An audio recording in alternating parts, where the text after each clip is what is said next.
안녕하세요. 네, 한방에 이해하는 부동산 가르쳐드리는 한의사 아제트입니다. 오늘은 DTI하고 LTV에 대해서 좀 얘기를 해볼까 합니다. 요거는 이미 알고 계신 분도 많겠지만 정확하게 모르시는 분들도 많고요. 이제 시험을 위해서는 좀 계산을 좀 할 줄 알아야 되거든요. 정확하게. 그래서 그 부분까지 같이 가르쳐드리겠습니다. 요걸 두 파트로 좀 나눠서 할게요. 앞에는 일반인 분들, 요 방송을 이제 공인중개사 공부하는 분도 보겠지만 그렇지 않은 분들도 보기 때문에 이제 기본적으로 알아두면 되는 기본 부분하고 심화 부분, 나중에 문제 푸는 부분까지 같이 해가지고 나눠서 좀 설명을 드릴게요. 먼저 DTI하고 LTV가 뭐냐면 우리가 집값이 너무 올라갈 때 그 집값이 너무 올라가는 걸 막기 위한 장치 중에 하나로 DTI하고 LTV라는 걸 써요. 그래서 요거는 대출을 규제하는 거예요. 우리가 대출을 무한정으로 대출을 해주면 집값이 계속 올라갈 수 있잖아요.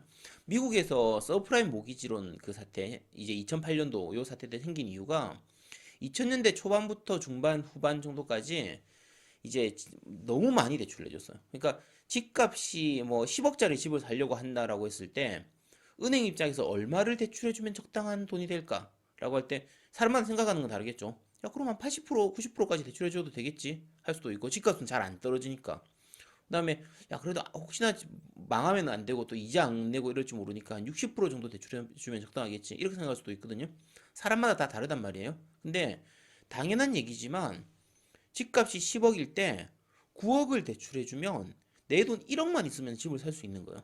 그럼 사람들이 너도 나도 집을 사겠죠? 그럼 집을 살려는 사람이 많아지니까 집값은 올라가기가 쉬워져요. 반면에 집값이 10억일 때 5억까지만 대출해준다. 그러면 내가 현재 5억을 현금으로 가지고 있지 않으면 집을 살 수가 없는 거예요. 그러니까 집을 살려는 사람들의 숫자가 줄어들게 되겠죠. 그러니까 집값이 좀 천천히 오르게 돼요. 안 오르거나 천천히 오르거나 이렇게 되거든요. 그래서 대신에 이제 꼭 좋지는 않아요. 어떤 이제 단점이 생기냐면 그러면 내가 현금으로 5억을 보유한 사람들은 집을 사기가 쉬운데 돈이 없는 사람들은 집을 사기가 너무 더 힘들어지는 거예요. 그래서 DTI나 LTV를 얼마로 조절하느냐 그러니까 집값에 대비해서 내가 대출을 얼마까지 해주느냐라는 부분은 좀 굉장히 정책적으로도 되게 경제 정책적으로도 굉장히 좀 중요한 부분이 되거든요. 자, 그러면 각각이 뭔지 설명 좀 드리겠습니다. 먼저 DTI하고 LTV 이렇게 부르면 약자로 하니까 뭐가 뭔지 좀 혼동을 하는 경우가 많은데 영어로 하면 굉장히 쉽습니다. 이건 영어로 하는 게 훨씬 쉬워요. LTV는 영어로 하면 loan to value예요. 그러면 자, 영어에서 A to B 하면 B에 대한 A 이런 의미가 돼요. 그래서 loan to value 하면 value에 대한 loan을 얘기해요. loan은 뭐냐면 대출이에요. 우리가 뭐 햇빛론, 무슨 론, 카드론 어쩌고 하는 그게 다 론이 대출이거든요. 자, 대출이고 value는 가치, 그러니까 집값을 얘기해요. 그러니까 집값에 대한 대출의 비율. 그게 론 투 밸류예요. 그러니까 LTV라고 하거든요. 이게 한글로 하면 더 어려워요. 담보 인정 비율. 아씨, 그게 뭔 소리야? 담보 인정 비율. 이게 그러니까 한글로 이렇게 적는 이유는 집값에 대해서 담보를 얼마까지 인정해 주냐라고 해서 담보 인정 비율이라고 하는데 괜히 더 어렵게 해놨죠. LTV가 론 투 밸류 하면 되게 쉽거든요. 집값에 대한 대출금. 이거 얼마나 쉬워요. 그죠? 자, 예를 들면 집값이 1억이라고 쳐요. 이때 LTV가 50%다. 그러면 1억에 대해서 50%니까 5천만 원까지 대출해 주겠다. 이게 LTV예요. 자, 그럼 집값이 만약에 10억이다. 그러면 LTV가 50%면 당연히 5억까지 대출이 되겠죠? 엄청 쉬운 거예요. LTV 자체는 어렵지가 않습니다. 자, 다음은 DTI 같은 경우에는 Debt to Income이라고 해요. Debt to Income이라고 해서 뎁이 뭐냐면 이제 똑같이 아까 론하고 마찬가지로 빚을 의미하는데 빚보다는 부담에 가까워요. 내가 부담해야 될 돈, 이 부담금 이렇게 생각하시면 되거든요. 그다음에 인컴은 수입이에요. 그러니까 그 집값하고 상관없이 내 월급하고 비교를 했을 때, 내 연봉하고 비교를 했을 때 이 부담금 내가 갚아야 될 돈이 얼마 정도면 적당한지. 그러니까 예를 들면 제가 한 달에 예를 들면 그러니까 1년에 5천만 원을 번다고 쳐요. 근데 원금하고 이자를 포함해가지고 내가 갚아야 될 돈이 4,500만 원이다. 그럼 남은 500만 원으로 1년을 생활해야 되잖아요. 불가능하잖아요. 사실상. 그러니까 내가 5천만 원 번다 하면은 잘 버는 것처럼 보이지만 내가 대출금하고 포함해서 갚아야 될 돈이 4,500만 원이다. 그러면은 500만 원밖에 실질적으로는 쓸 수가 없게 되니까 정상적인 생활이 불가능해지게 되고 그러면 빚을 못 갚을 확률이 높게 되겠죠. 그래서 파산할 위험도가 높단 말이에요. 그래서 그런 걸 예방하기 위해서 너가 돈을 얼마를 번다라고 하면 너 수입을 기준으로 했을 때 얼마까지만 빌려라 라고 하는 요게 이제 DTI예요. 그러니까 LTV 같은 경우에는 아까 LTV 같은 경우에는 집값이 얼마인지만 알면 바로 계산이 나오는데 DTI는 각자 사람마다 다 다르겠죠. 내가 똑같은 10억짜리 집을 사더라도 1년에 1억 버는 사람은 뭐 7억, 8억까지 받을 수 있는 거고 1년에 한 3천만 원, 4천만 원 밖에 못 버는 사람이면 그러면은 뭐 한 2, 3억밖에 대출이 안 나올 수도 있고 이렇게 되는 거예요. 그러니까 그 사람이 얼마나 버느냐에 따라서 수입이 얼마나 되느냐에 따라서 대출금이 달라지는 거기 때문에 그래서 DTI는 LTV하고는 전혀 다른 개념으로 쓰이게 됩니다. 이거를 우리나라 말로 하게 되면 번역은 총부채 상환 비율 이렇게 해놨어요.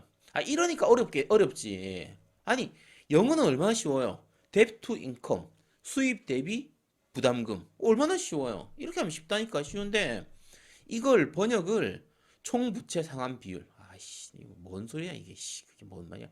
자 그래서 어쨌든 요렇게 내가 버는 돈에 맞춰 가지고 얼마를 이제 갚을 수 있느냐 요게 그러니까 갚는다라는 건 단순히 이자만 얘기하는 게 아니라 원금하고 이자를 포함한 개념이거든요. 그러면 아까 얘기한 것처럼 내가 수입이 얼마냐에 따라서 또 달라지지만 똑같이 1억을 빌리더라도 자 1억을 예를 들면 1년 만에 다 갚는 걸로 빌린다. 그러면 1년에 원금만 1억을 내야 되잖아요. 그럼 부담이 엄청 커지겠죠? 근데 만약에 똑같이 1억을 빌리는데 10년 동안 상환하는 걸로 빌린다. 그러면 1년당 1,000만 원씩만 갚으면 되잖아요. 그죠? 그럼 이자하고 다 포함하더라도 뭐 1,400, 1,500 이 정도만 갚으면 되니까 부담이 좀 줄어들겠죠? 자, 1억을 빌리는데 30년 동안 상환하겠다. 그러면 한 달에 그러니까 1년에 300만 원만 갚으면 되니까 부담이 훨씬 적겠죠. 그래서 DTI 같은 경우에는 몇 년 상환이냐, 어떤 상품으로 하느냐, 원리금 균등 상환이냐, 뭐냐에 따라 가지고 또 미묘하게 달라지는 부분들이 생겨요. 그래서 DTI는 계산하는 게 좀 더 복잡합니다.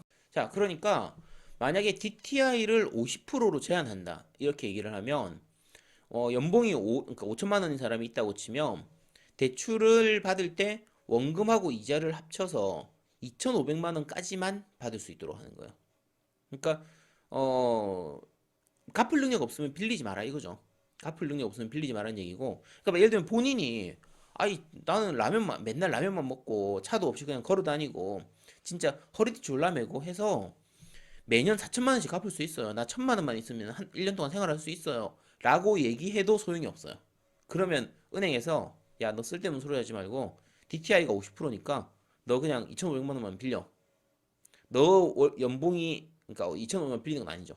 2,500만 원만 갚아. 1년에 매년 2,500만 원만 갚아. 너 연봉이 5천만 원이니까 딱 50%까지가 제한이야. 그 이상은 우리가 더 달라고 안 해. 요렇게 하는 게 이제 DTI가 되는 거예요.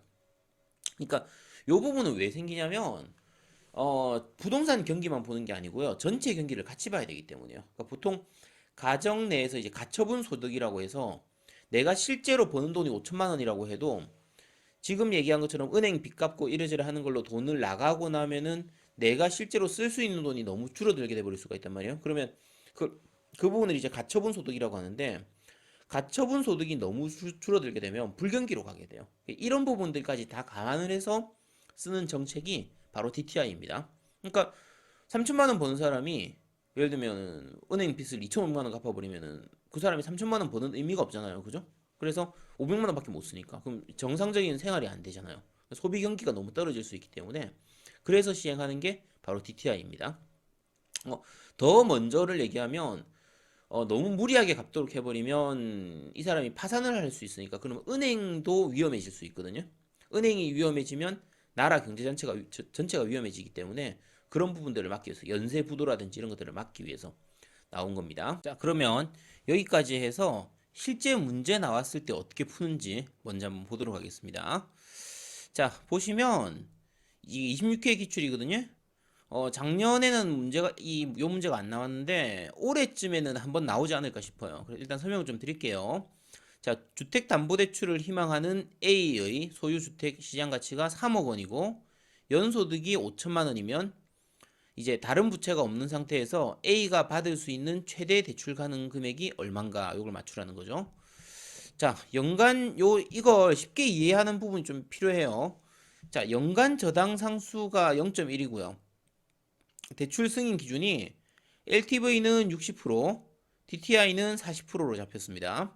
그리고 두 가지 대출 승인 기준을 모두 충족시켜야 되는 거니까 둘 중에서 더 작은 쪽을 이제 잡으면 되겠죠. 자, 하나씩 볼게요. LTV는 잡기가 쉽죠. LTV는 이제 60%를 잡았으니까 그냥 집값 60%까지 대출된다. 이렇게 생각하시면 돼요. 간단하죠?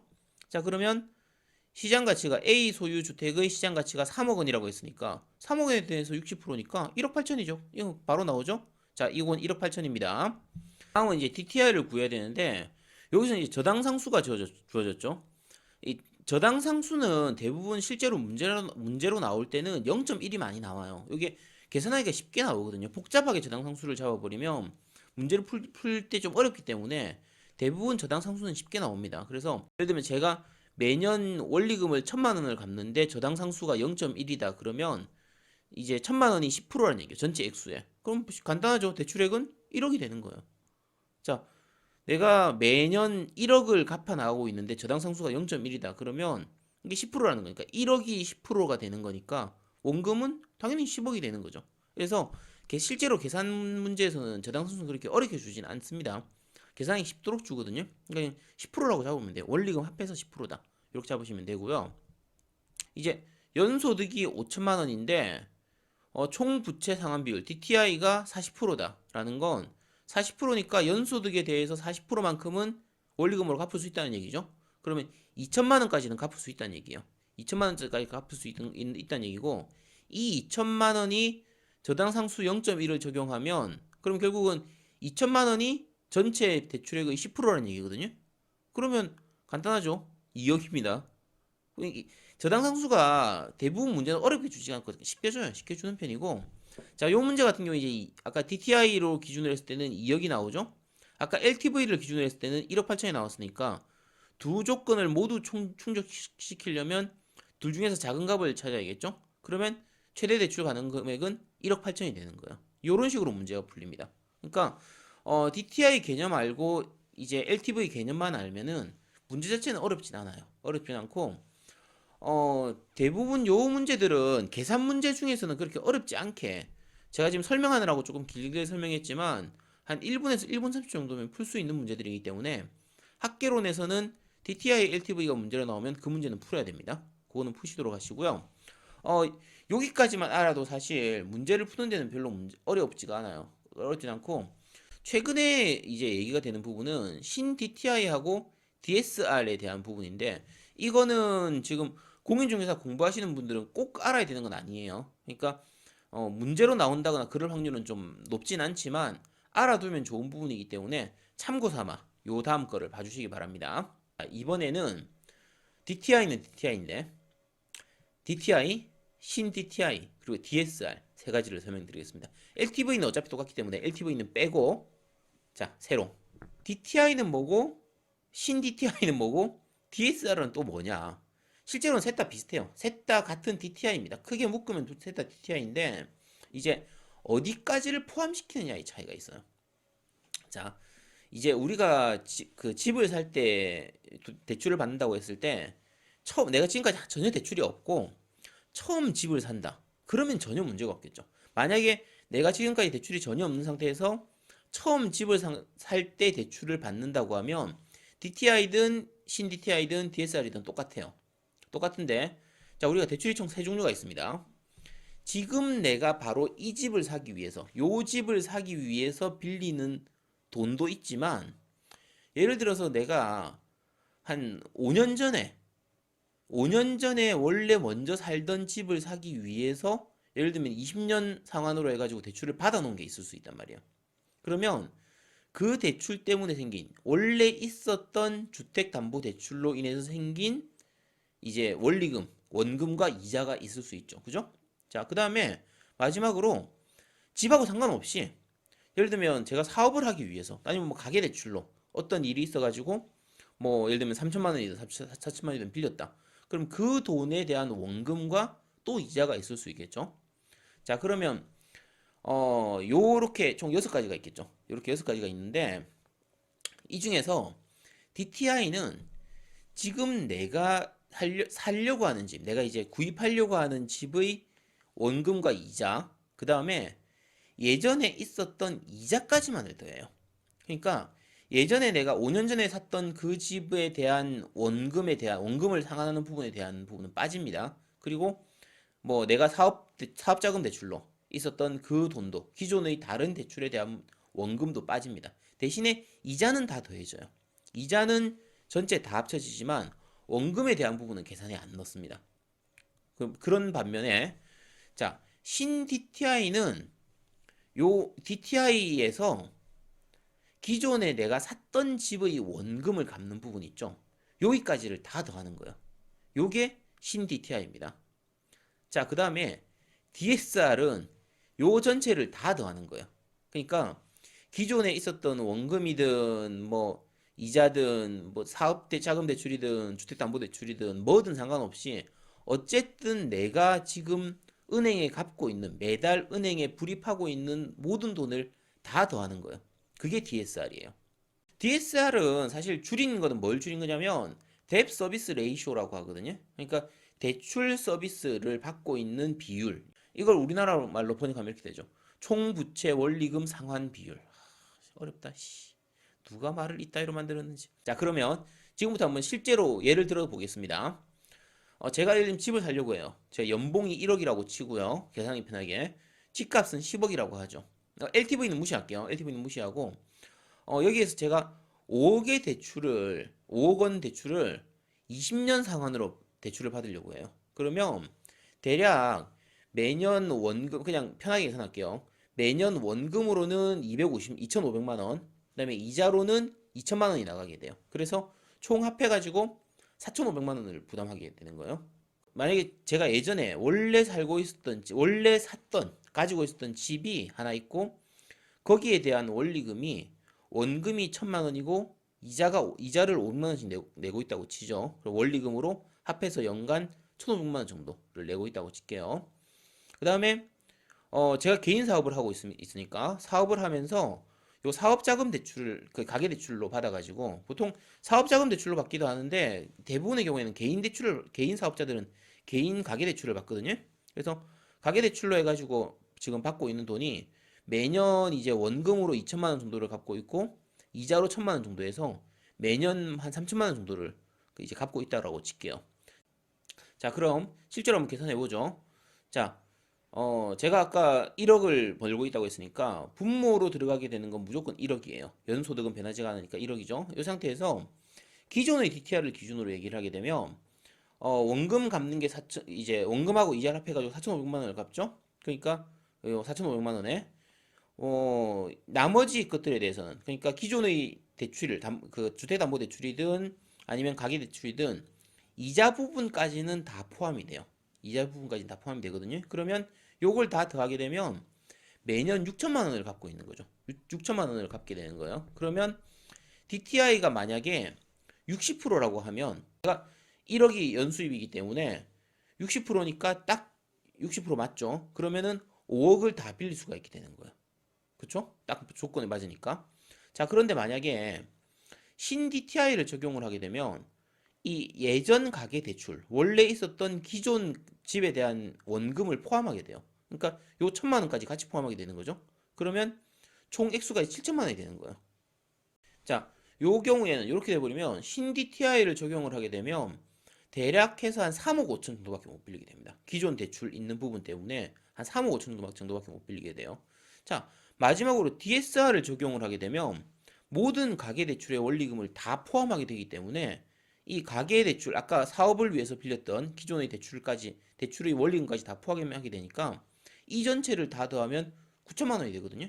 DSR을 60%로 적용하게 된다라고 하면 이 조건상에서는 한 1억 7천 정도밖에 못 빌리게 돼요. 10억짜리 집을 사더라도 1억 7천밖에 돈을 안 빌려주게 되는 거죠.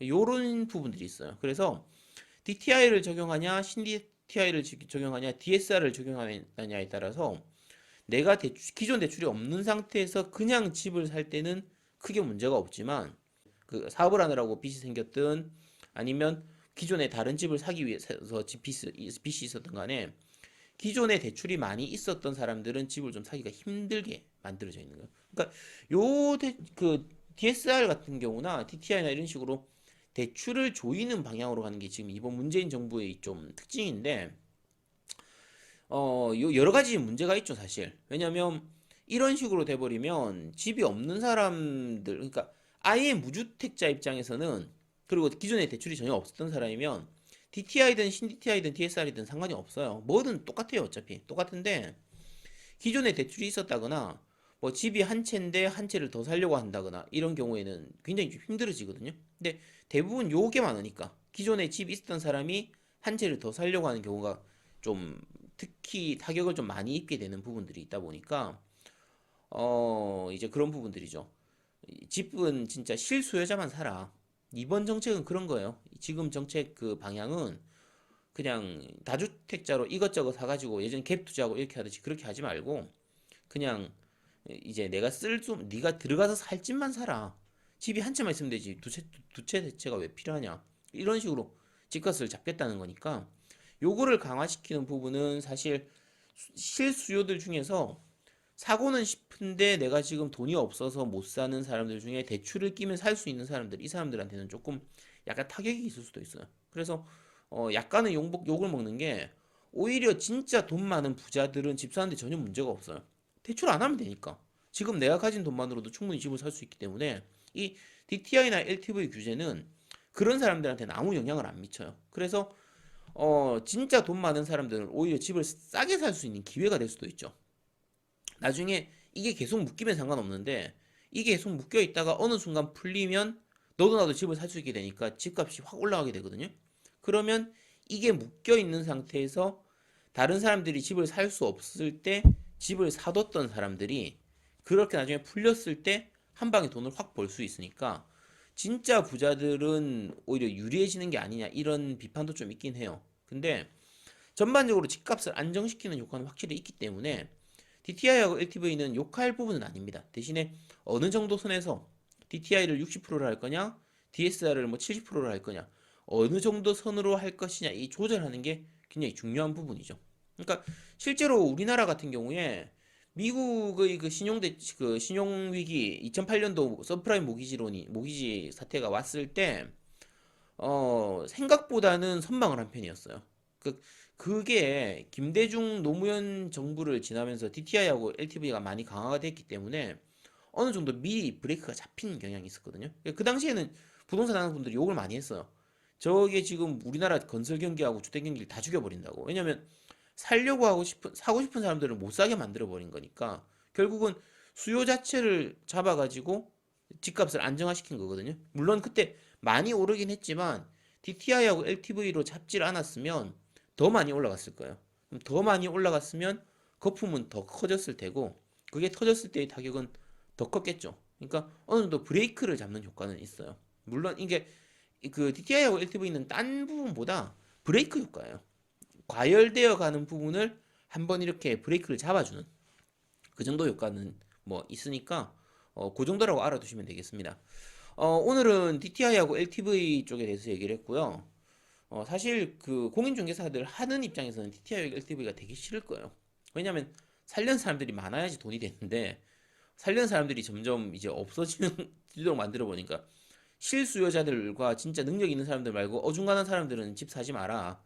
니네들은 집 못 산다. 이렇게 해놓는 정책이기 때문에 공인중개사들 입장에서는 좀 약간 싫어하는 정책이에요. 싫어하는 정책인데 뭐 거품을 막는다는 부분에서는 또 좋은 정책이니까 정책에 무조건 좋은 정책, 무조건 나쁜 정책은 없습니다. 그냥 뭐 동전의 앞뒷면처럼 서로 다른 면이 있는 거죠. 자, 오늘 DTI하고 신 DTI, DSR, LTV에 대해서 좀 설명을 드렸는데 혹시 잘 이해가 안 간다 싶은 부분 있으시면 적어주시도록 하시고요. 아까 말씀드린 것처럼 영어로 외우면 쉽게 외울 수 있거든요. 잘 이해 안 가면 요거 두 번, 세 번 반복해서 보시면은 충분히 잘 이해하실 수 있을 겁니다. 자, 지금까지 한방에 이해하는 부동산 가르쳐드리는 한의사 아제트였습니다. 감사합니다. 감사합니다.